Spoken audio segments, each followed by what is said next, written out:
Vamos lá, bom dia, Dalva. Muito bem, meus amigos, iniciando aqui o nosso trabalho de hoje, o Livro dos Espíritos, livro 4, Esperanças e Consolações, capítulo 2, Penas e Gozos Futuros, o item número 5, Penas Temporais. Nós vamos para a questão 986. Muito bem, nós vimos nos nossos últimos encontros as questões 983, quando Kardec pergunta se o espírito que expia as suas culpas em nova existência passa apenas por sofrimentos materiais. Assim, não será exato dizer que após a morte a alma tem sofrimentos morais? Nós vimos aqui então que sim, bastante intensas, muitas vezes até mais intensa que a própria existência terrena. Na 984, as vicissitudes da vida são sempre a punição das faltas atuais? Já vimos que não, podem ser provas que o espírito escolhe para o seu aperfeiçoamento, ou então impostas por Deus, né? Então, e também diz respeito, pode dizer respeito, né, à existência atual ou a existências anteriores. Bom dia, Andréia, bom dia, embaixador. Na 985, a reencarnação de uma alma no mundo menos grosseiro é uma recompensa?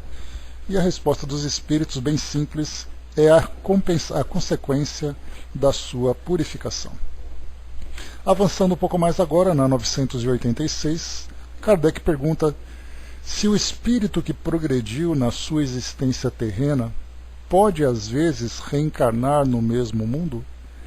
Nós tivemos alguns exemplos de espíritos que progrediram na existência terrena lá no livro O Céu e o Inferno, lá nas entrevistas, onde nós encontramos espíritos em condições medianas e espíritos felizes, em especial espíritos felizes, né? Bom dia, Didima. E nesses espíritos, naquelas entrevistas, nós vimos alguns espíritos que já se preparavam para reencarnar em mundos melhores, em mundos mais equilibrados e felizes que o nosso, né? Mas muitos espíritos, mesmo nessa condição, permanecem aqui no nosso mundo material. Nesse caso, Kardec coloca no mesmo mundo, ele trata de uma forma mais genérica, né, inclusive abrangendo outros mundos, mas que vê espírito, em que vemos espíritos que já conseguiram atingir um grau de elevação acima do nível do mundo onde ele reencarnou, e aí então ele volta a reencarnar nesse mesmo mundo. Então pode ser um mundo de provas e expiações, pode ser um mundo regenerado, né, um mundo de regeneração, ou até mesmo um mundo de espíritos felizes, né, mas, enfim, o espírito então opta por permanecer nesse mesmo ambiente, até mesmo no mundo primitivo. E lembra que quando nós falamos em mundos primitivos, a impressão que dá é que nós falamos de habitações, né, espalhadas por todo o universo, e nós nos esquecemos que o nosso próprio planeta foi um mundo primitivo. Basta nós olharmos na nossa própria história e vermos, né, os eventos que nós vivemos no passado, aquele passado distante, voltando, por exemplo, né, chutando, claro, né, apenas uma especulação, mas voltando 2.000 anos no tempo, 3.000 anos no tempo, quando as sociedades começavam a se estruturar, né, de um modo mais organizado, de um modo apresentando expansões. Então nós vimos ali a guerra, nós vimos ali ainda o comportamento primitivo, nós vimos ali as crenças ainda bastante primitivas também. Então o nosso planeta viveu isso. E mais do que isso ainda, voltando mais no tempo, nós vemos ali a formação dos primeiros indivíduos na condição humana reencarnando aqui no nosso mundo. Os fósseis mostram isso, né? A arqueologia mostra, a antropologia mostra lá no passado a formação dessas sociedades. E tudo isso é característica de um mundo primitivo. E aí então o nosso mundo, passando para um mundo de provas e expiações, mostrou ali um grau de elevação, mas ainda trazendo as suas dificuldades, mas já apresentando aos espíritos uma oportunidade de se elevarem através da correção, através do aprendizado, através de provas e expiações. E agora nós vivemos aqui, né, temos o privilégio de viver essa nova fase em que o nosso planeta passa por nova transformação, chegando agora como um mundo de regeneração. Então ainda temos uma longa jornada pela frente, mas o primeiro passo já foi dado, não sabemos quando, e na verdade não existe ali um momento em que isso começa, mas é uma fase que vai acontecendo naturalmente, né, na história das civilizações, na história da humanidade como um todo, né?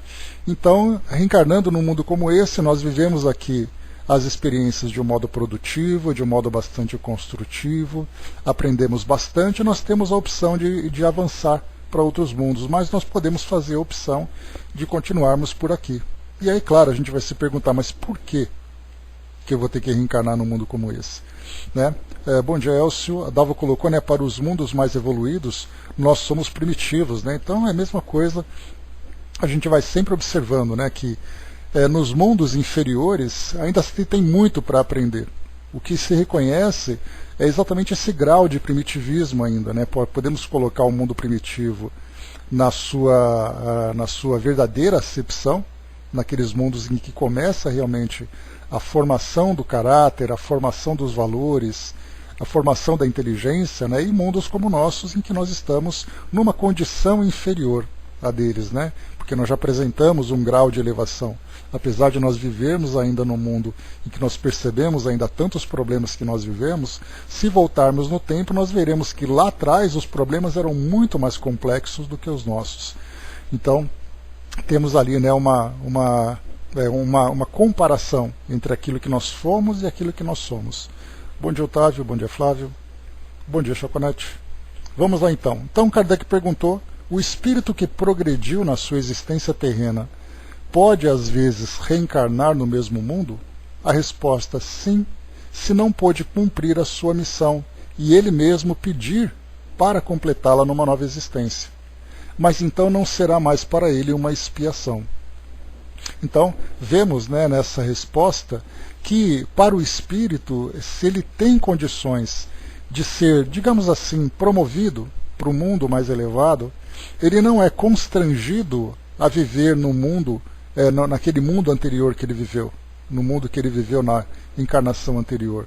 Ele é convidado, muitas vezes pode ser sugerido para que ele continue um trabalho que muitas vezes foi interrompido, um trabalho pessoal ou um trabalho até mesmo relacionado com a própria sociedade onde ele se encontra, mas ele tem a opção de seguir.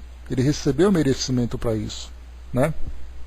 Nós vimos, por exemplo, né, uma das histórias que nós vemos dentro do meio espírita é exatamente o Dr. Bezerra de Menezes, que pelo fato de ter alcançado aquele grau de elevação poderia viver em outro mundo, né, em um mundo mais elevado, mas ele optou em continuar assistindo aqui ao nosso planeta, assistindo o nosso planeta do plano espiritual, trabalhando espiritualmente, organizando todas as falanges que atuam aqui no nosso meio, né? Então nós temos vários exemplos, né? Inclusive nós vamos ler aqui um exemplo no livro Nosso Lar, separei aqui para vocês, para vermos uma situação desse tipo. Antes, porém, nós vamos aqui para Miramês, para receber um pouco de base, para refletirmos melhor sobre essa situação, e no artigo intitulado Retorno à Terra. Então, vamos a ele. Certamente que um espírito que já progrediu pode voltar a ela, para concluir mais outra etapa. Por que não? A Terra é um planeta de provações e expiações. No entanto, não são somente espíritos dessa natureza que devem ocupá-la. Dentre eles, almas de grande porte espiritual desejam ajudar os espíritos nela encarnados, com o seu trabalho e exemplo enobrecido. Aqui já vale um comentário muito importante. Quando nós falamos do mundo de provas e expiações, se esse mundo ficasse apenas nas mãos de espíritos na condição de provas e expiações, nós teríamos ali um prazo muito maior para evoluirmos, porque essa evolução dependeria apenas de nós. Agora, quando nós temos aqui no nosso meio espíritos que se tornam referências pelos seus exemplos, pelo trabalho que eles realizam, né, pelo modelo de conduta que eles apresentam, certamente é um reforço e um impulso fazendo para que nós evoluamos com mais rapidez, com mais efetividade. Porque, do contrário, se nós não tivermos referências, ficaremos sempre à mercê das nossas próprias ações. E como nós ainda somos espíritos falhos, espíritos imperfeitos, que trazemos ali vícios, tendências negativas, nós precisaríamos, através de muita dor, despertar a nossa consciência para alcançar um grau mais elevado. Mas quando nós então observamos aquele que se torna uma referência e nós nos espelhamos em sua conduta, ainda que seja ali uma conduta que não é perfeita, obviamente, porque a gente lembra que a referência de perfeição que nós temos foi o próprio Jesus que reencarnou entre nós, mas nós vemos um espírito que demonstra ali mais sabedoria, demonstra mais equilíbrio, é sem dúvida para nós uma motivação. E aí nós temos esses espíritos aí inseridos na nossa sociedade nas mais variadas posições. Não apenas quando nós falamos de uma referência religiosa, que certamente o temos, né, quando nós pegamos, por exemplo, Madre Teresa, pegamos Mahatma Gandhi, pegamos Chico Xavier, pegamos o Papa João Paulo II, né, e dentre outros papas que nós encontramos, o Papa Francisco, que mostra também uma conduta bastante sábia, bastante equilibrada, mas de outras doutrinas e filosofias também, espalhadas pelo mundo todo, nós encontramos pessoas que trabalham em governos, pessoas que trabalham na ciência, na filosofia, enfim. E não podemos deixar de ter, Dalva, porque do contrário ficaríamos exatamente assim, nós aprenderíamos apenas através dos erros e acertos. Nós dependeríamos então das nossas atitudes para poder ver se deu certo ou não. Agora, se nós temos uma referência que já age de uma forma certa, certamente nós podemos nos espelhar e fazer da mesma forma. Então isso para nós é um grande impulso. E isso vem acontecendo inclusive nessa época que nós estamos vivendo, nessa fase de transição. Bom dia, soldado. Nessa fase de transição, quando Kardec, lá no final do livro A Gênese, ele fala para nós da nova geração. Então são espíritos de uma nova geração, espíritos que trazem valores e trazem conhecimentos que estão acima aqui da nossa capacidade, ou pelo menos ali no mesmo nível das maiores inteligências, dos maiores modelos de conduta que nós temos, para que possam então, se mesclando com a sociedade, eles possam nos ajudar nessa transformação. Bom dia, Simone. Então por isso que é colocado para nós, né? Vou ler mais uma vez aqui que é bem interessante, quando ele diz assim: a Terra é um planeta de provações e expiações. No entanto, não são somente espíritos dessa natureza que devem ocupá-la. Dentre eles, alma de grande porte espiritual desejam ajudar os espíritos nela encarnados, com o seu trabalho e exemplo enobrecido. Exatamente isso, né? No livro A Gênese, Andréa, lá no finalzinho, tá? Ele já apresenta para nós a nova geração. Vale a pena ler. Ele fala sobre isso, e nós tivemos a mesma coisa também quando nós saímos desse mundo, saímos da nossa condição primitiva e chegamos na condição de provas e expiações, quando nós tivemos ali essa promoção no nosso mundo. Certamente nós tínhamos muitos espíritos. Imaginemos nós, por exemplo, na nossa condição atual, com o nosso conhecimento, com o nosso entendimento, com as nossas crenças e valores, se nós permanecêssemos aqui no mundo e ele estando na condição primitiva. E nós voltamos no tempo então e veríamos aquelas primeiras sociedades tentando ainda se organizar, e tudo aquilo, a bagagem que nós temos é uma bagagem valiosa. É que nós não damos o valor porque nós vivemos no mesmo nível da grande maioria de habitantes, que ainda acerta, erra, tem as suas dificuldades. Mas se nós chegássemos no mundo numa condição primitiva e nos apresentássemos por aquilo que nós somos hoje, certamente nós ensinaríamos muito para esse mundo, em todos os aspectos. No aspecto social, nós ajudaríamos a organizar a sociedade em que todos teriam oportunidade, na preservação do planeta, nas crenças, na parte intelectual, enfim. Dá para perceber assim como nós temos experiências por tudo aquilo que nós vivemos, né? E o Sonja a lei da solidariedade, né? Onde umas fortes sempre ajudam os mais fracos. E esses espíritos, no caso aqui, na força intelectual e também na força moral, estão entre nós exatamente para ajudar nesse nosso trabalho de elevação. André colocou, estou trabalhando esse pensamento, né, porque acho sempre que estou muito abaixo. Não, pelo contrário, nós já estamos muito bem elevados. Nós já conquistamos muito.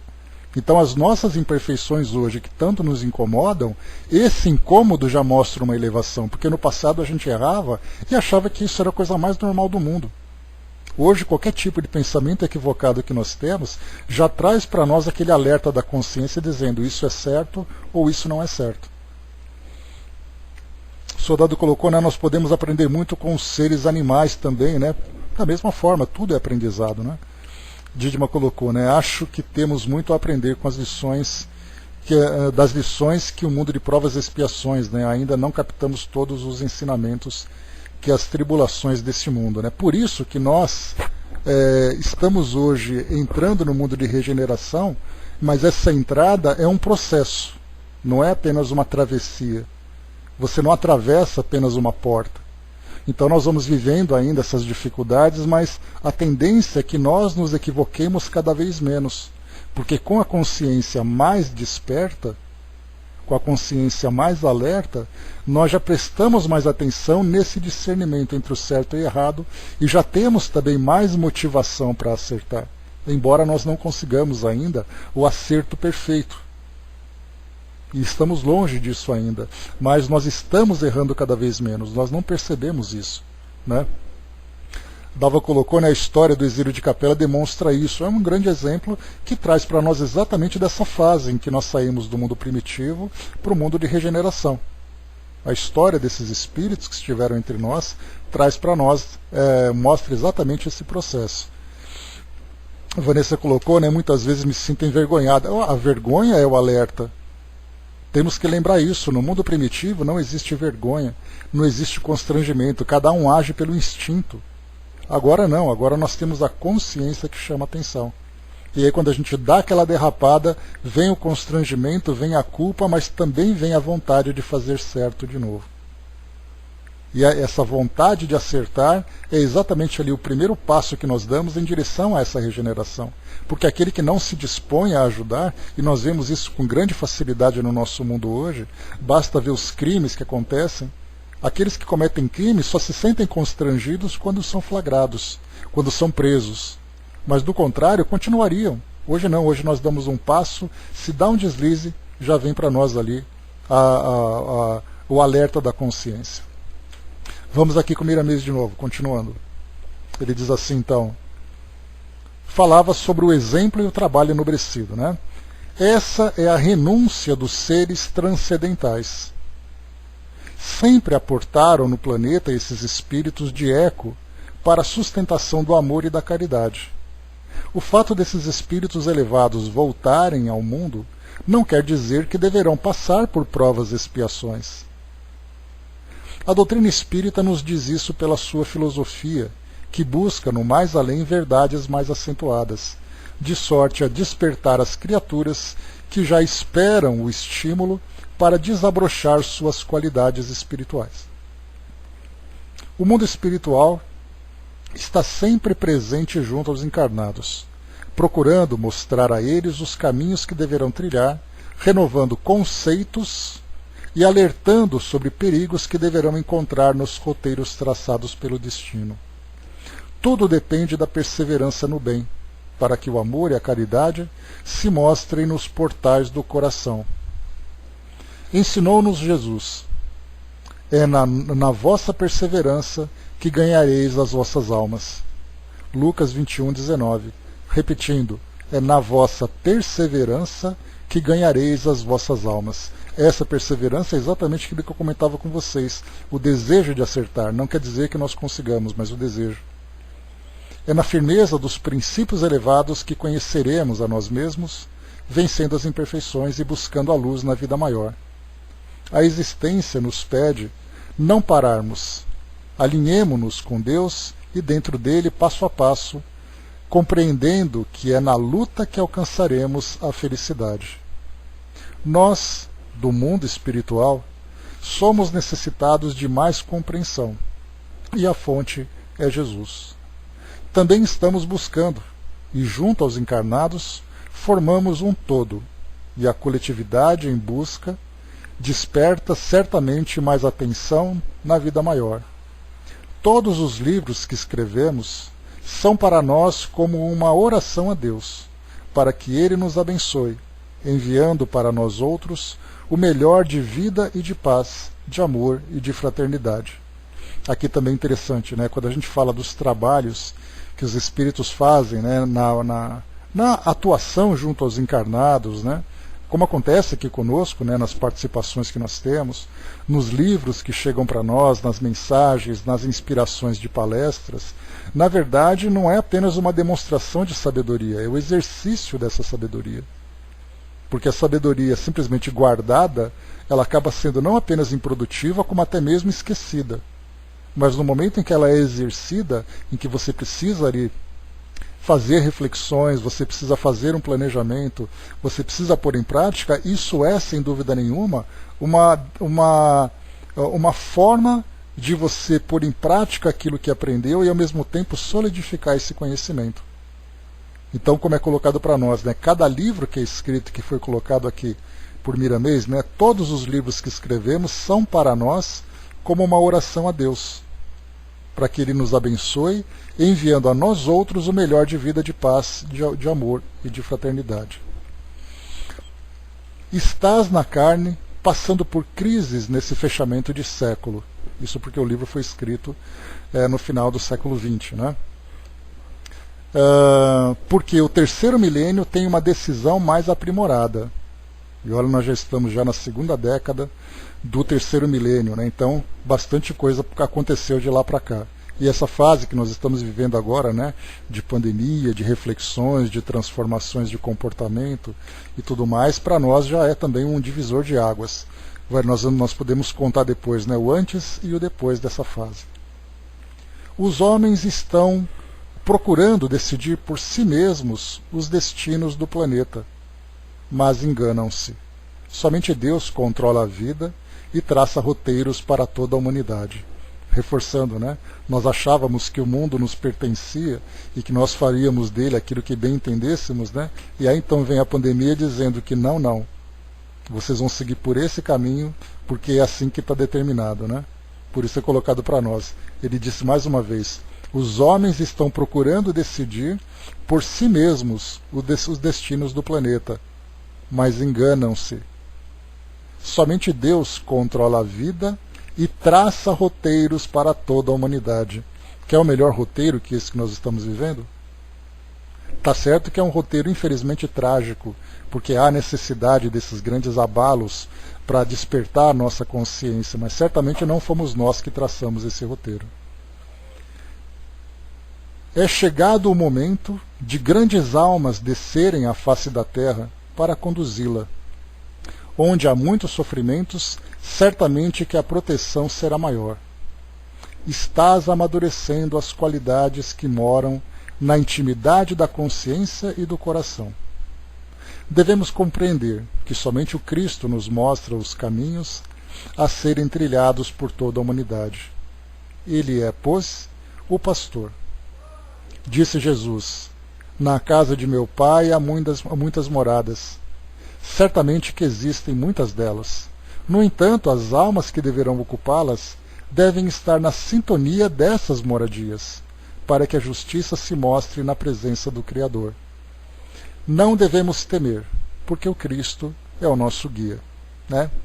Então, o Brás colocou, né, seja feita a vossa vontade, né? E, o Brás, essa frase, embora ela seja dita com muita facilidade, ela não é compreendida, porque quando nós dizemos seja feita a sua vontade, isso mostra para nós a confiança e a aceitação desse destino que é traçado, mas geralmente nós nos colocamos como rebeldes, né? Então, quer dizer, se faça a vontade de Deus, mas de preferência a minha vontade primeiro.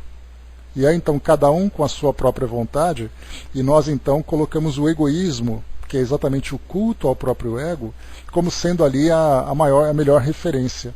Só que no momento em que nós nos fechamos dentro desse nosso mundo particular de egoísmo, vem então a verdadeira vontade divina e se impõe sobre a nossa, através dessas determinações que nós não temos como fugir. Então, infelizmente, nós ainda não pensamos nela de fato. E depois aqui para nós, como é colocado, não devemos temer, porque o Cristo é o nosso guia. Agora nós temos aquela ideia, né? Vamos seguir Jesus. que também é uma frase de para-choque de caminhão, que ninguém presta muita atenção. Porque seguir o Cristo significa exatamente seguir os princípios. E não viver na adoração, que é o que nós encontramos hoje, infelizmente. As pessoas adoram, as pessoas frequentam, as pessoas cultuam, mas elas não vivenciam o ensinamento que é o mais importante. E aí para nós temos hoje então a oportunidade de termos essa reflexão, de pensarmos o que eu estou vivendo exatamente, quais são os meus princípios, ou melhor, qual é a filosofia de vida que eu estou seguindo. E aí então nós, como já adotamos a nossa e procuramos, né, através desse esforço seguir, já mostra exatamente essa afinidade que nós temos com esses ensinamentos. Porque nós percebemos que a personalidade, ela tem muito pouca presença, e os ensinamentos são muito mais intensos. Nós não vemos imagens, nós não vemos símbolos, nós vemos livros. E é lendo esses livros que nós nos afinizamos com Jesus, pensando exatamente em tudo aquilo que ele ensinou. André colocou aqui para nós, né, é o que temos que ter com o sentimento de resignação, com o entendimento. Então, é a resignação, é o entendimento, é a coragem para a transformação, e a coragem é o maior desafio que nós temos, de você viver de um modo diferente, de você se conduzir por modelos diferentes e mudar aquilo dentro de nós. Mudar esse modelo que já existe dentro de nós é algo muito difícil, porque nós estamos habituados a viver assim. A viver com essa superficialidade, viver com esse egoísmo. E mudar isso tudo para nós é o maior desafio. Sonja colocou também, né, somos como crianças mimadas, que não tendo o que pedimos, muitas vezes até brigamos com Deus. Muitas vezes não, eu diria que na maioria das vezes nós brigamos, né? Infelizmente. A Dalva colocou, né, dizem, siga Jesus, mas pregam a conquista do carro zero. Pois é através dele, nessa doutrina da prosperidade, que ainda mostra, né, o quão equivocado nós estamos. E se nós pensarmos de um modo mais profundo, Dalva, até mesmo nós que somos espíritas, nós podemos perceber que nós não agimos assim de graça também. Porque nós esperamos aquela compensação de chegarmos no mundo espiritual na condição de espíritos felizes. Então nós não esperamos que essa felicidade chegue como consequência. Essa felicidade é aquele docinho de sobremesa que a gente espera alcançar. Então eu estou fazendo agora para poder chegar certo depois no final. Então essa ingenuidade, essa imaturidade que nós temos ainda, mostra como nós ainda não compreendemos o verdadeiro sentido da nossa presença aqui no nosso mundo. Mas já é alguma coisa. Pelo menos nós nos encantamos com esse estímulo que nós recebemos e procuramos trabalhar para poder conquistá-lo, né? Já é alguma coisa. Mas a tendência é que quanto mais nós amadurecemos, nós percebemos que os fins justificam os meios. Seria essa frase, a frase que nós vivemos hoje, né? Então, os fins, então nós já sabemos o que nós vamos alcançar. Justificam os meios, que são os sacrifícios. Então até aí tudo bem. Agora nós temos um outro pensamento que é o mais importante, que não existe caminho para a felicidade, que a felicidade é o próprio caminho. Quando nós tivermos essa segunda frase como referência, aí nós vamos viver todos os dias dentro desses melhores princípios sem esperar recompensa.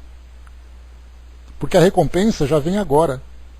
Então nós ficamos assim, olha, eu quero ser um espírito bom e tudo mais para chegar no mundo espiritual numa condição melhor. Então eu estou fazendo tudo isso olhando lá na frente. Já os espíritos que já conseguiram alcançar esse grau de consciência, independente das consequências, eles sabem que eles precisam atuar bem agora. Então é isso que nós vamos então trabalhando. Saindo um pouco lá da frente, começamos a trabalhar aqui a nossa realidade. Porque a confiança que nós temos, não importa o que eu faça, eu tenho que fazer bem agora. Para onde eu tiver que ir, o que vai acontecer, eu entrego para Deus. E é essa confiança que nós ainda não temos. O soldado colocou, né, porém o dinheiro em si é neutro, né, o ponto é pregar algo inserido no contexto de uma doutrina e seguir outro, né. Pois é, o problema que a gente tem com essa questão, né, do mundo material, porque o mundo material em si, ele não é necessariamente destrutivo ou negativo, mas o que nós fazemos nele dele e por ele é o que traz para nós o grande prejuízo. Então, antes da gente ir aqui para o nosso lar, que eu quero ler para vocês, né, Dudu mandou para nós aqui uma mensagem que chegou. Dudu, falta um trechinho aqui embaixo. Se você tiver a segunda parte aí, manda para nós, por gentileza. Diz o texto para nós aqui, né? Isso porque a gente estava comentando, né? A mensagem veio exatamente no contexto. Isso, obrigado. A mensagem vem exatamente no contexto que nós comentamos, né, da gente achar sempre que é a síndrome do vira-lata, né, a gente sempre acha que não conseguiu melhorar, que nada avançou, que nós estamos ainda sofrendo mais do que ganhando, do que conquistando virtudes, né? Aí vem aqui o nosso amigo espiritual dizendo aqui: amigos, um dia fui o menos, ainda não sou o mais, estou no meio do caminho. E isso para mim tem sido importante no meu crescimento como espírito, mostrando nas vidas e vidas seguintes, como mostra o livro de nós, o seu livro dos espíritos, que não regradamos. A volta ao aprendizado não existe e nunca existirá. A melhor forma de fazer com que eu chegue ao maior e escolher a opção certa da volta ao corpo num tempo programado, aonde vivo hoje, aprendendo e mostrando a mim mesmo que só o melhor que eu possa fazer agora, aqui no plano que vivo, é trazer a nova vida à colocação do ser, aquele aluno que não passou da primeira prova do professor, mas mostrar nas outras provas que a minha nota não será 10, mas uma nota 6 já é melhor do que aquele 0 recebido da vida anterior. Portanto, viver o meio do caminho é muito gratificante nessa riqueza que é morar numa escola com esse aprendizado, que só percebemos que essa é a melhor escola para as minhas escolhas para o meu futuro como um ser... só um instantinho. Deixa eu pegar o trechinho aqui. Falta um trechinho, Dudu. Ah, tá, já achei aqui. Essa melhor escola para as minhas escolhas, para o meu futuro como um ser melhor dessa vivência escolhida agora, né? Então, é o que a gente começa a ver. Quando nós olhamos, né, é aquela estratégia que eu sempre falo para vocês, que Joana de Ângeles não concorda, né? E quem somos nós para discordar de Joana? Mas eu ainda opto por essa situação. Vou ler para vocês aqui, rapidamente, só para a gente poder complementar esse ensinamento que foi passado para nós aqui, que é tão importante. Deixa eu pegar aqui, porque eu anotei isso daqui ouvindo numa palestra que foi transmitida na internet. Deixa eu ver aqui, achei aqui, ó. Espera ali que eu quero encontrar, porque tem tudo a ver com essa mensagem que nós recebemos aqui. Só um instantinho. É que eu tenho tanta coisa anotada aqui que achar assim de improviso. Aqui.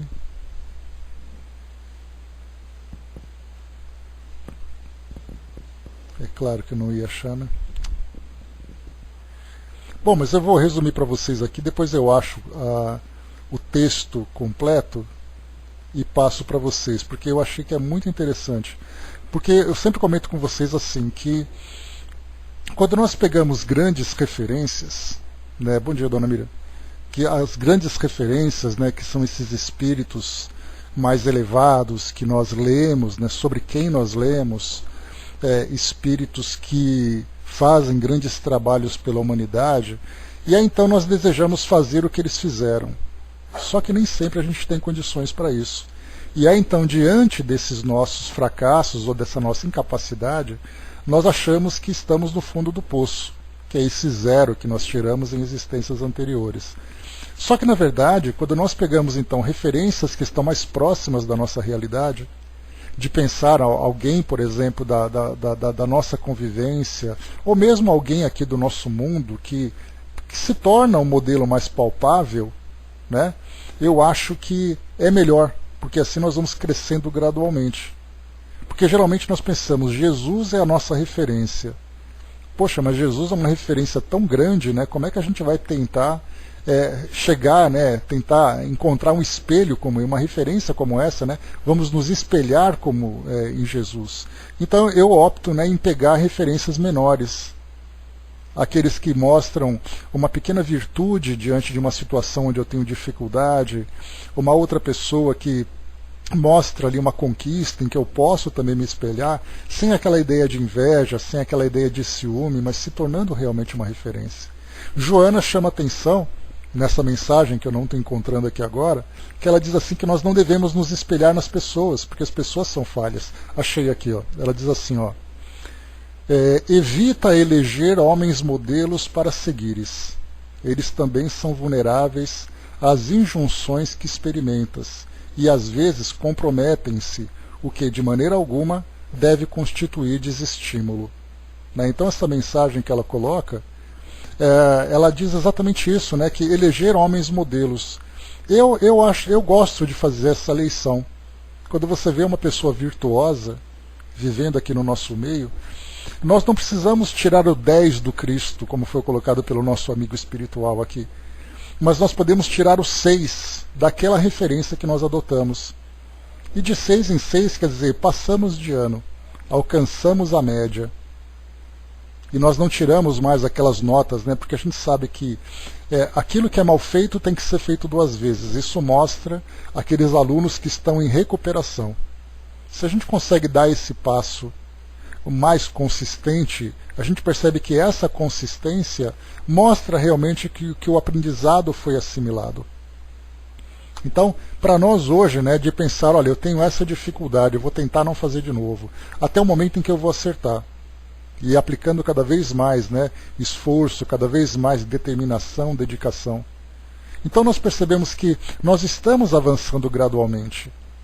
E quando nós começamos a fazer essa análise, né, que eu sou muito pouco, que eu não consigo fazer nada, que dá tudo errado e tudo mais, nós valorizamos muito mais as nossas imperfeições do que aquilo que nós fazemos de bom. E nós temos que mudar essa perspectiva. Olhar para nós mesmos com esse otimismo da mesma forma que nós olhamos para o mundo. Que infelizmente para o nosso mundo também é assim. Nós olhamos para o mundo dizendo, esse mundo não presta. Para o mundo que eu quero descer, dizem popularmente, né? Só que na verdade, quando nós pensamos assim, nós não pensamos nos valores que o mundo conquistou, no quão nós evoluímos de décadas para cá. As conquistas individuais, as conquistas coletivas, as dificuldades que permanecem, mas a nossa referência não são as dificuldades. As nossas referências, nós temos que entender que essas dificuldades que nós enfrentamos são desafios e impulsos para chegarmos numa condição melhor. Mas a gente acha que essas dificuldades refletem a nossa realidade. Não é assim. Então nós temos que pensar sempre assim, provas e expiações são sempre oportunidades de melhoria, desde que essas provas e expiações sejam superadas. Mas nós sempre olhamos para o lado negativo. Está vendo porque tem a pandemia? Porque esse mundo não presta. Não, não. A pandemia vem exatamente para impulsionar o mundo para melhorar cada vez mais. O mundo tem guerra porque a humanidade não presta. Não, não. As guerras são necessidades de reajuste entre os homens. É a lei da destruição, é a lei do progresso sendo colocada em prática. E através dessa experiência tão negativa, virá certamente um resultado mais positivo. Quando nós começamos a olhar para o mundo de um modo otimista e olhar para nós mesmos com um modo otimista, nós veremos então o quão nós já conquistamos, o quanto nós já conquistamos e o quão valoroso nós somos agora muito mais do que antes. Bom dia, Chloe. André colocou, né? O Dudu colocou ali em cima, né? A nota 0 não é o estacionamento, e sim a capacidade de mostrar que a gente pode crescer, né? Na nossa nota até numa nota 1. E de fato, mas a gente já tem condições de chegar muito mais do que isso. A gente tem condições de avançar em notas muito melhores. Nós já somos capazes de passar de ano. A maioria, infelizmente, ainda fica marcando passo, né, e criando situações problemáticas. Porque nós vemos isso claramente no nosso comportamento. Se eu vivo criando mais problemas do que tentando solucionar os que já existem, isso mostra exatamente a posição em que me encontro. E infelizmente nós encontramos pessoas assim. Porque quando você cria um problema e você não se importa com ele, isso mostra que a consciência não despertou ainda. Quando nós olhamos a experiência que nós estamos vivendo e nós procuramos sempre observar, tentando fazer com que a vida dê certo. Um relacionamento, trabalhar para que ele dê certo. O emprego que você tem, trabalhar para que você seja um funcionário que vale a pena fazer parte daquela equipe. No seu modo de viver, quando você se esforça para fazer com que as coisas funcionem positivamente. Isso já mostra para nós uma maturidade significativa, um salto significativo, embora nós não valorizemos. Porque nós estamos tão acostumados a viver no meio da bagunça que a gente não percebe essas pequenas conquistas. Se nós olharmos para essas conquistas, colocando-as como sendo valiosas, nós perceberemos que essas pequenas bagunças, elas são ali parte do processo de aprendizado. Faz parte dessa desorganização que o nosso mundo ainda vive, lamentavelmente. Mas certamente nós estamos num caminho melhor. Vamos em frente aqui para a gente poder continuar aqui a nossa reflexão. Né? O Elcio colocou aqui, né, a nossa missão é nos modificarmos, evoluirmos. Né? Então esse é o processo. E isso acontece todos os dias. André colocou, né, é verdade, né, mas sempre achamos que num passe de mágica ficaremos muito bem, né, igual a Jesus, e aí vem a desilusão. Estamos nos empenhando e um dia chegaremos lá. Então, né, um passo de cada vez, não tenhamos pressa. Então, falávamos aqui sobre... Obrigado pela participação dos amigos espirituais. Então, nós falávamos aqui dos espíritos que reencarnam, então, retomando aqui o nosso raciocínio, nós lemos aqui na questão que Kardec coloca: o espírito que progrediu na sua existência terrena pode às vezes reencarnar no mesmo mundo? E aí então nós vimos através de Miramês que esses espíritos vêm para serem modelos da humanidade. Só que muitos espíritos vêm para cá não para serem modelos da humanidade, mas para tarefas específicas. Então eles vêm aqui para ajudar o indivíduo, eles vêm aqui para ajudar um grupo pequeno, porque ele estava comprometido com esse grupo, ele progrediu e o grupo não. E ele não quer avançar e deixar esse grupo para trás pelo amor que ele sente por ele. Esse grupo pode ser um grupo dentro da sociedade, pode ser uma família. Vamos aqui para a gente ver. Eu separei aqui para vocês um trecho de Nosso Lar, que é aqui o capítulo 23, só um instantinho, Sacrifício de Mulher. Eu vou ler rapidamente aqui. André Luiz coloca, né? Habituara-me a cuidar dos enfermos, a interpretar-lhes os pensamentos. Não perdia de vista a pobre Elisa, encaminhando-a de maneira indireta a melhores tentames. Elisa era prima de Lísias, você se lembra, né? Que ela estava noiva, e aí então ela cometeu suicídio e tudo mais, né? Eu acho que ela cometeu suicídio, não me lembro. Mas enfim, à medida, porém, que se consolidava meu equilíbrio emocional, intensificava-se minha ansiedade de rever os meus. A saudade doía fundo. Em compensação, de longe em longe era visitado por minha mãe, que nunca me abandonou à própria sorte, embora permanecesse em círculos mais altos. A última vez que nos avistáramos, ela me disse que tencionava cientificar-me de projetos novos. Aquela atitude maternal de suave conformação nos sofrimentos morais que lhe feriram a alma sensível comovera-me profundamente. Que novas resoluções teria tomado? Intrigado, esperei-lhe a visita, ansioso de conhecer-lhe os planos. Com efeito, nos primeiros dias de setembro de 1940, minha mãe veio às câmaras e, depois das saudações carinhosas, comunicou-me o propósito de voltar à Terra. Em tom afetuoso, explicou-me o projeto. Mas, surpreendido... A doença de tuberculose, né? Obrigado, Flávio. Em tom afetuoso, explicou o projeto. Mas, surpreendido e discordando de semelhante decisão, protestei. Não concordo. Voltar a senhora à carne? Por quê? Internar-se de novo no caminho escuro sem necessidade imediata? Mostrando nobre expressão de serenidade, minha mãe ponderou. Não consideras a angustiosa condição de teu pai, meu filho? Há muitos anos trabalho para reerguê-lo, e meus esforços têm sido improfícuos. Laerte é hoje um cético de coração envenenado. Não poderia persistir em semelhante posição, sob pena de mergulhar em abismos mais profundos. Que fazer, André? Terias coragem de revê-lo em tal situação, esquivando-te ao socorro justo?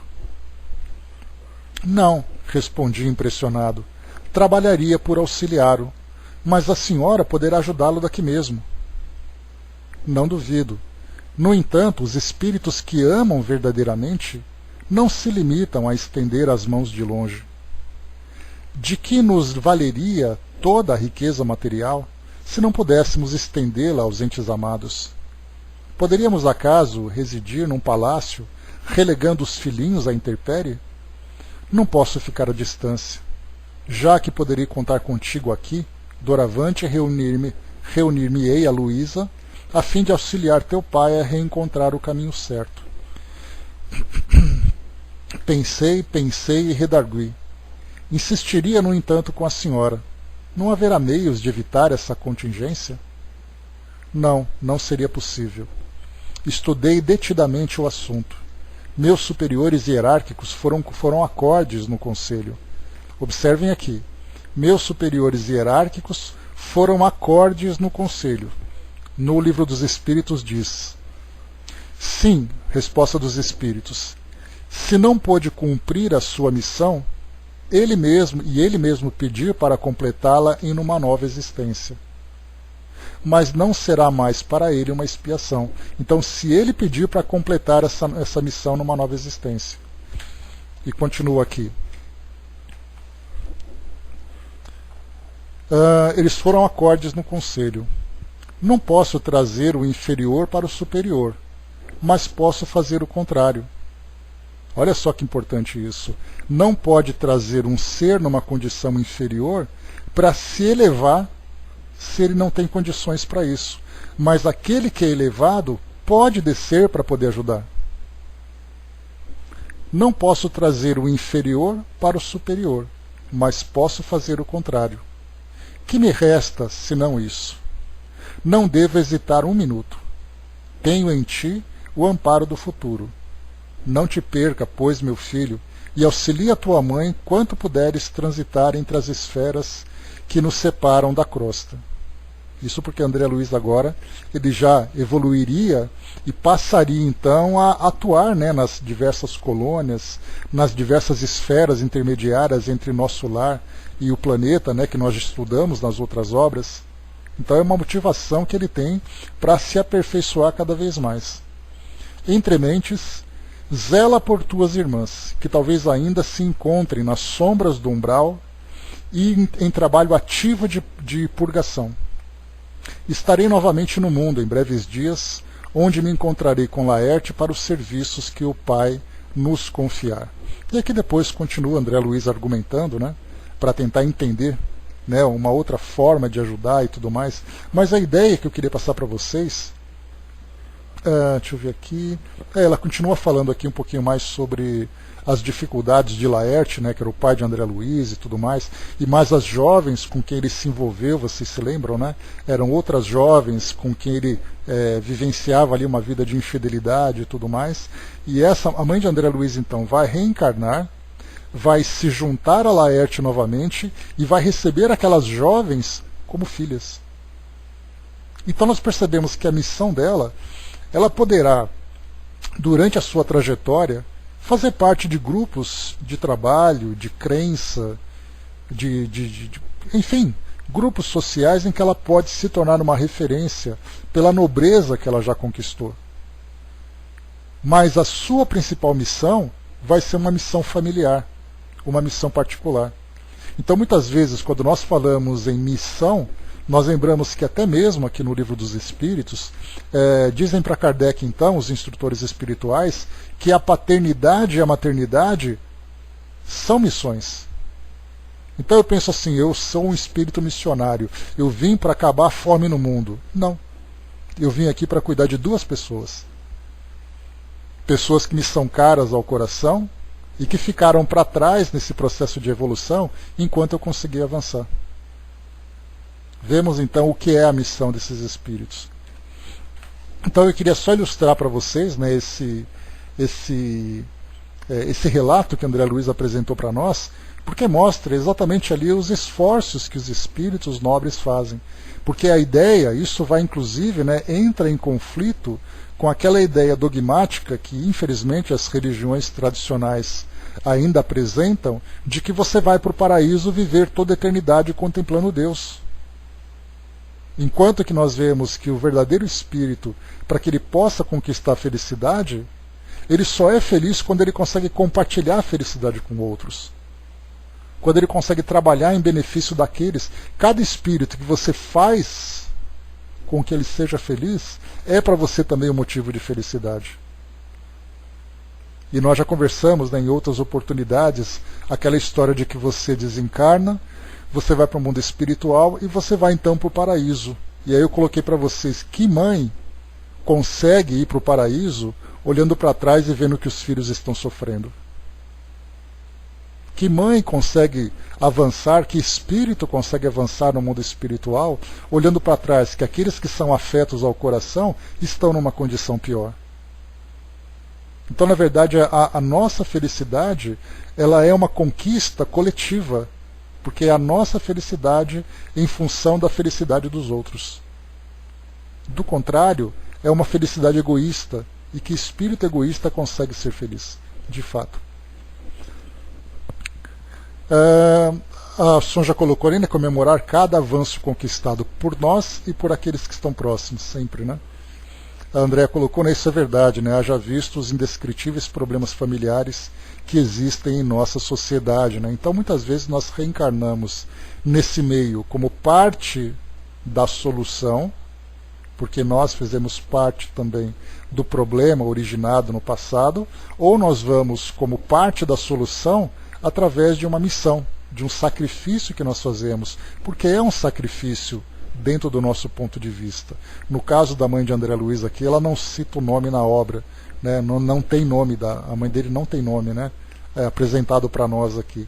Mas nós vemos então a mãe dele, que ela sacrifica a sua condição de um espírito que vive em esferas mais elevadas, para poder reencarnar aqui no meio, e não apenas reencarnar, mas estar ao lado de espíritos ainda bastante imperfeitos, moralmente.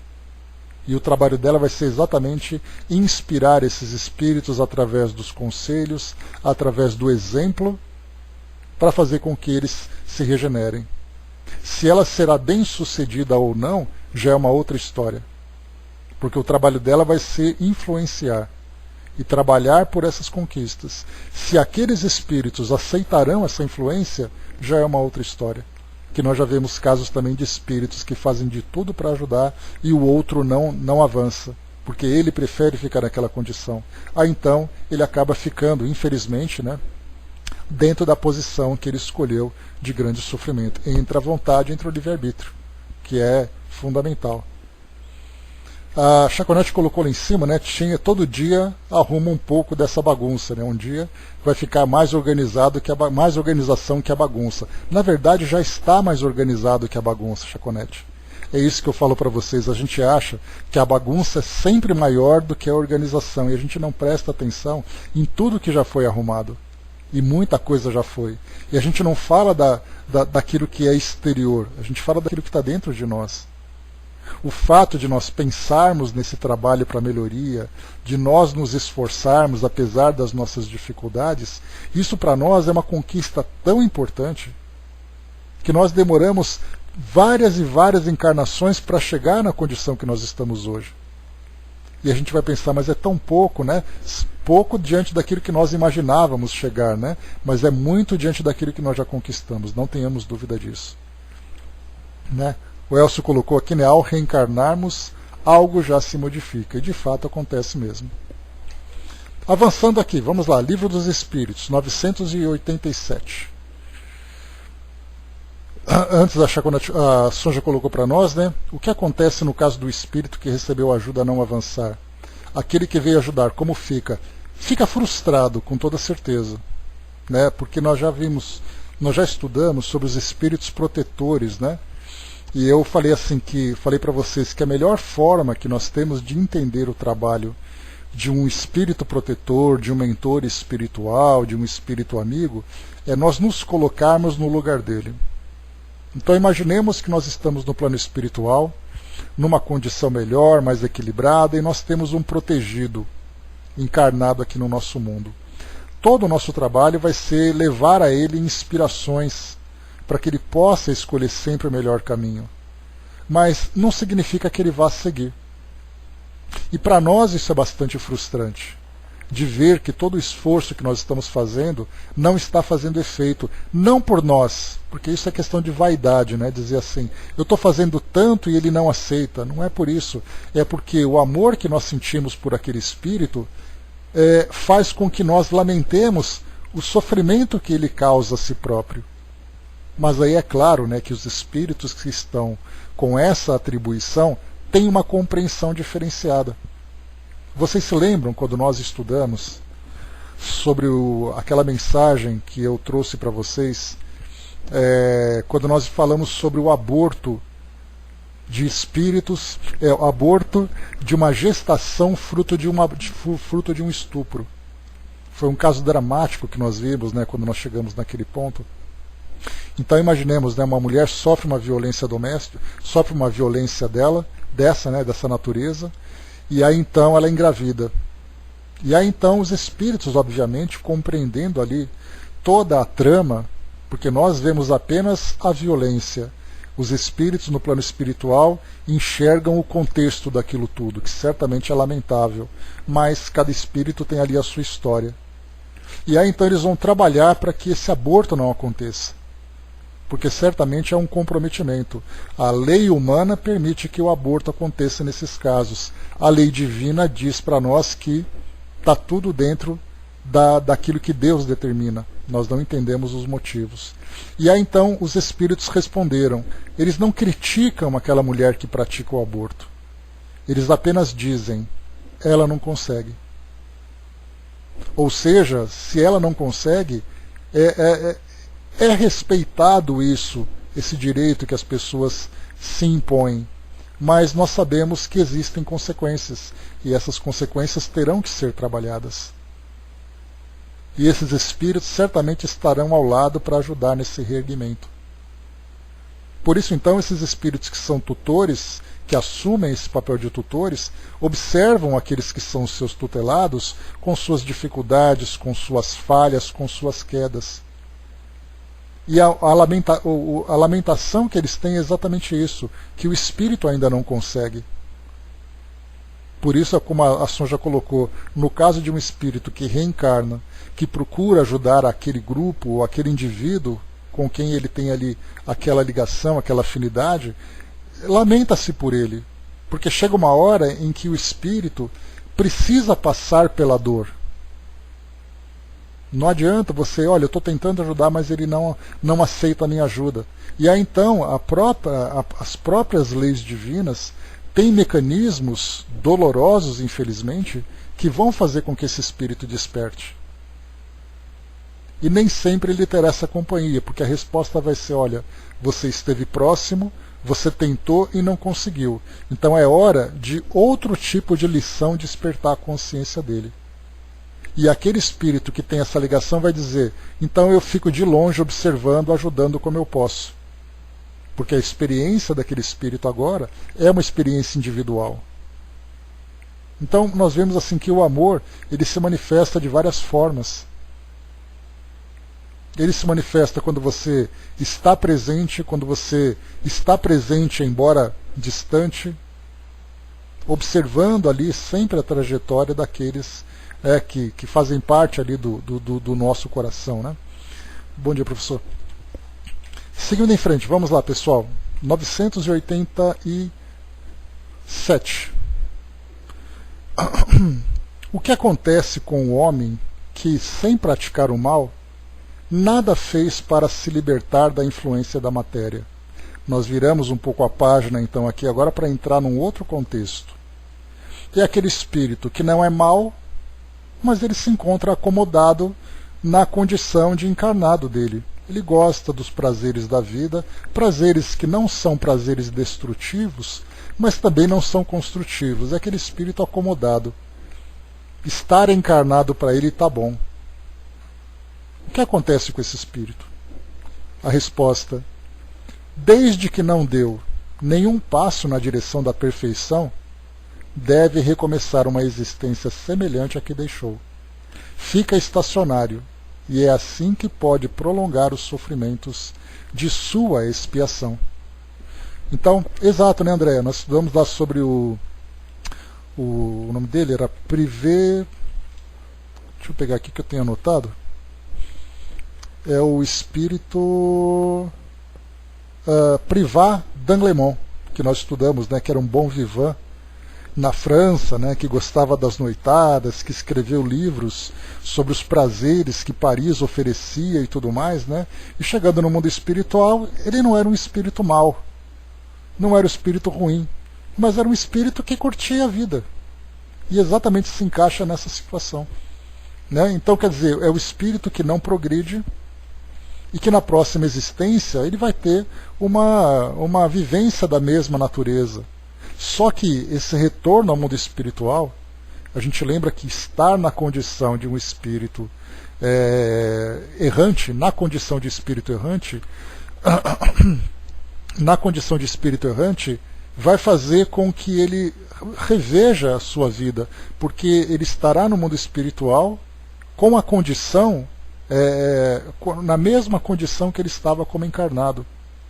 E ele se verá então no meio de outros espíritos ligados à matéria, verá ali as consequências dessa ligação com a matéria. Então ele volta com outra determinação. Mas ele continua, né? A gente lembra que, como diz Vinícius de Moraes, que seja eterno enquanto dure. Só que chega uma hora que o espírito começa a perceber que ele pode estar numa condição melhor. Porque ele não está sofrendo, mas a vida dele não evolui. Ele não tem ali aspirações diferentes, mas conforme o tempo vai passando, ele vai vendo a vida por outra perspectiva.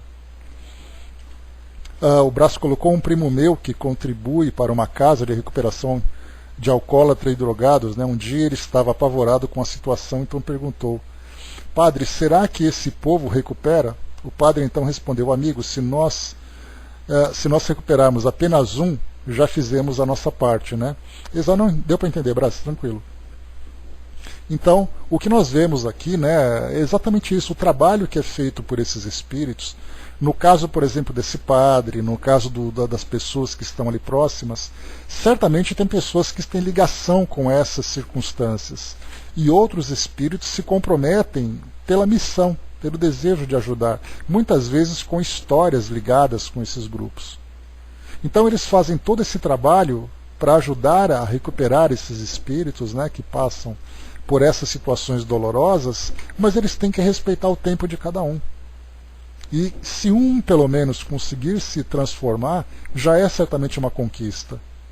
Mas é aquele trabalho a longo prazo. E nós vimos isso, né, no Ação e Reação que nós estudamos, quando André Luiz então se encontrava naquela colônia, e no meio e fora daquela colônia aquele tanto de espíritos sofrendo, passando por aquelas condições que chegam a ser indescritíveis para nós. E aí então, por que esses espíritos não saem avançando no meio desse grupo todo para poder resgatar todo mundo? Porque só podem ser resgatados aqueles que estão em condições de iniciar um processo de recuperação. Para nós é difícil vermos isso, né? Vocês se lembram, né, que a coisa do ano passado, o ano retrasado provavelmente, nós tivemos aqui em São Paulo a divulgação daquele grande problema que nós tínhamos com a Cracolândia. Né, a Cracolândia, que era uma região no centro de São Paulo onde pessoas com dependências químicas, e até mesmo, né, pessoas que eram criminosas, porque você tem o doente, que é dependente químico, e você tem o traficante, aquele que rouba, né? Então, nós vimos ali aquela situação. É que agora está mais discreto, o Elcio, tem falado muito pouco, mas era aquela época em que a Prefeitura de São Paulo procurou ali implementar algumas medidas para ajudar aquelas pessoas. Então, acionaram ali um grupo multidisciplinar com segurança pública, assistência social, profissionais da área de saúde, da área jurídica, e foram ali naquele local para tentar recuperar algumas pessoas. Algumas foram, depois voltaram para a rua, outras fugiam. Aí ficava aquele debate: você pode retirar aquelas pessoas da rua à força? A lei permite que você faça isso compulsoriamente? E se tornou um debate na sociedade. Mas de qualquer forma nós percebemos que aqueles espíritos que lá estavam, pouquíssimos espíritos mudaram a postura e aceitaram aquela ajuda efetiva para recomeçar a vida. Mas a grande maioria ficou como estava. Então nós vimos isso na prática, né, dentro dessa visão que nós estamos tendo agora, de você respeitar realmente o livre-arbítrio. Né? Dudu colocou, né, acho que tem um livro de André Luiz, a história de Otávio, né, no Mensageiros ou Missionários. A queda de Otávio, Mensageiros, né? Eu não me lembro dessa história, Dudu. São tantos ali que a gente já viu que eu acabei não esquecendo, mas se vocês se lembrarem, fica aí como referência, né? A Vanessa colocou para nós: difícil ajudar quem não deseja ser ajudado, né? E de fato é assim. E aí então nós vemos exatamente aquela postura, né, dos missionários, né, daqueles que são os profissionais que trabalham, né? Porque a gente lembra que até mesmo o profissional que trabalha nesse ambiente, embora ele seja ali levado para o seu próprio aprendizado, ele também é um missionário. O médico é um missionário, o enfermeiro é um missionário, apesar deles não se verem dessa forma, né? Ele simplesmente acha que trabalha ali. Ah, eu trabalho aqui mesmo, então tudo bem. Ele não pensa no aspecto moral e no aspecto espiritual do trabalho que ele realiza. Um professor é um missionário, um policial é um missionário, qualquer profissional que se compromete em servir aqueles que precisam é um missionário, seja em que área for. Então nós temos que nos ver também como missionários. André colocou, né, são como os inúmeros que foram curados por Jesus e não o seguiram, né? Mesmo exemplo claro disso. Cada espírito está em seu momento, né? Colocou aqui o soldado para nós. E o Brasil lembrou aqui, na Evolução em Dois Mundos, na época não consegui ler, né? Pois é, a gente está estudando agora, né? Chega uma hora que vai. A Son já colocou, né? Aceitar o livre-arbítrio do outro requer um amadurecimento de nossa parte. Requer sim, né? Porque o amor ele se manifesta de diversas formas. E o amor ele é paciente, né? Como diz Paulo de Tarso lá nas suas cartas, né? O amor é paciente, o amor é resignado, o amor ele é compreensivo, e nós vivemos ainda um amor egoísta, né? Então ainda temos essa etapa para avançar. O soldado lembrou aqui, né? O planeta está na sua diversidade, a beleza do planeta está na sua diversidade, né? E exatamente isso. E o Hermes lembrou aqui, né? André Luiz, no livro Os Mensageiros, capítulo 7, conta a história da vida de Otávio, né, espírita desde o berço, que fracassou nas tarefas que foram programadas para ele antes da sua última encarnação. Bom, se fala dos mensageiros, né? Então dos mensageiros nós falamos de espíritos que tinham missões e fracassaram, né? E aí então essas missões são as mais complicadas, aquelas que fracassaram. Obrigado, Hermes. Meus amigos, é isso. Nós lemos aqui então a questão 986 e 987. Deixa eu ler rapidamente para vocês aqui, rápido, porém com atenção, a mensagem de Miramês sobre essa questão 987. Homem estacionário. Diz assim o texto: o homem, no seu primitivismo, muitas vezes não faz o mal por não ter condições de fazê-lo, porém não faz o bem nas condições que o civilizado reconhece, nas linhas do seu despertamento espiritual. No entanto, está no caminho. Observem, né? O espírito está acomodado, não faz o mal, mas também não faz o bem, mas já é um caminho. Ele já está ali naquele ponto mediano, não de equilíbrio, mas naquele ponto mediano. Mas ainda assim ele não conseguiu avançar. A força soberana se encarrega de ir acordando aos poucos, porque as leis de Deus a ninguém violentam. Como nada para na vida, entendemos que não se dá com o homem um estacionar no sentido comum do termo. Isso porque ele quer dizer o seguinte: quando a gente fala que um espírito está estacionado, a impressão que dá é que ele não está avançando, não está progredindo em nada, mas ele está. Porque aquele tempo que ele acredita viver na ociosidade está fazendo com que dentro dele desperte sentimentos, por exemplo, de ansiedade, de cansaço de ficar naquela mesma condição. Então ele sempre progride alguma coisa, né? Coloca para nós aqui: o movimento é lei natural na criação de Deus e podemos entender que estacionar é marchar devagarinho e não parar efetivamente, voltando o espírito para o plano de onde saiu pior do que quando chegou, ou então do mesmo nível espiritual. Isso nunca acontece entre as almas. Sempre aprendemos alguma coisa, seja como for a reencarnação que tivermos na Terra, ou mesmo em outros mundos. Assim acontece principalmente com o espírito que já apresenta algumas faculdades em crescimento. Ele cresce todos os dias e, se erra, no dizer dos homens, ainda assim está colhendo experiências. Entretanto, não regride, nem estaciona, mas se encontra como a massa do pão antes de ser levada ao forno, fermentando para ser assada. E se está fermentando, não se encontra inativa, embora digamos que está, entre aspas, descansando. Todos nós devemos colocar em funcionamento a razão em tudo que lemos. A razão sábia nos induz a pesquisar para buscar, dialogar, sem esquecer a oração no sentido de acertar. Quando a sinceridade nos envolve, sempre acertamos o caminho. O homem que não faz o mal e não se preocupa com o bem, falta-lhe alguma coisa a despertar no coração, porque a tendência da alma que conhece o amor, que conhece Jesus e respeita as leis de Deus, é trilhar nos caminhos da luz, é viver ou começar a viver o amor e a caridade. O que sucede ao homem que em uma existência não se interessou pelo próximo, que descuidou da sua própria evolução espiritual? Obviamente terá que voltar em outras reencarnações a fim de acelerar o seu progresso. E isso acontece queira ou não o espírito, porque todos temos como origem a mesma fonte divina.